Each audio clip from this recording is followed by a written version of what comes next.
자유한국당 황교안 대표가 보수 통합 추진을 선언한 뒤 유승민 의원이 이끄는 바른미래당 비당권파의 통합 논의가 급물살을 타고 있습니다.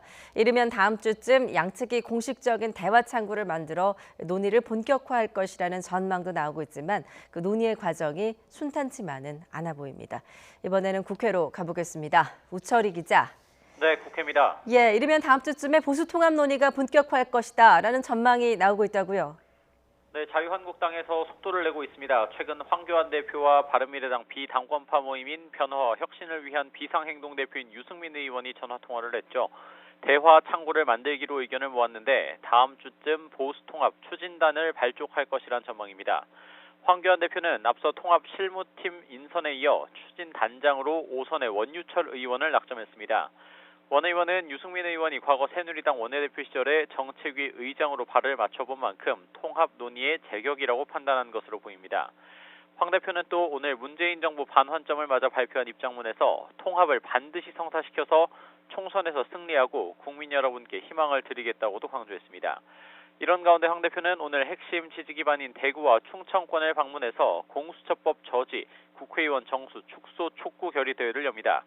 보수통합 관련 언급도 있을 것으로 보이는데 당심 잡기를 통해 통합의 필요성을 강조하고 반발도 누그러뜨리려는 것으로 풀이됩니다. 하지만 통합 논의에 걸림돌도 있습니다. 유승민 의원이 이끄는 바른미래당 비당권파가 아직 한국당을 바라보는 시선이 곱지 않습니다. 특히 유 의원 측에서는 황 대표와의 통화 사실이 외부로 알려진 것 자체부터 강한 불쾌감을 드러내고 있습니다. YTN과의 통화에서 탄핵 문제가 언론에 거론된 것에 대해 탄핵의 강을 건너자는 기존 입장에 전혀 변함이 없다고 강조했습니다. 탄핵을 묻고 가자, 그러니까 지금 시점에 탄핵을 논의하지 말자는 말이 한국당 쪽에서 나왔다면 거짓말을 하고 있는 것이라고 격앙된 반응을 보이기도 했습니다. 집권 여당인 더불어민주당은 이 보수 대통합에 대해서 거센 비판을 하고 있죠. 네, 그렇습니다. 민주당은 한국당과 바른미래당 비당권파 사이의 보수통합 움직임에 대해 국면 전환을 위한 꼼수라는 입장입니다.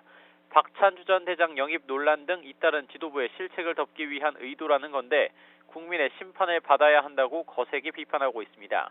앞서 민주당도 주류와 비주류, 청년과 여성을 아우른 총선 기획단을 구성하고 지난 5일 첫 회의를 열어 본격적인 총선 준비 태세에 돌입했습니다.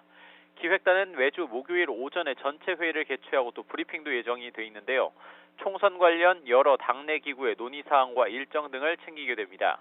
총선이 하루하루 가까워지면서 여야 모두 분주하게 움직이고 있습니다. 지금까지 국회에서 YTN 우철입니다.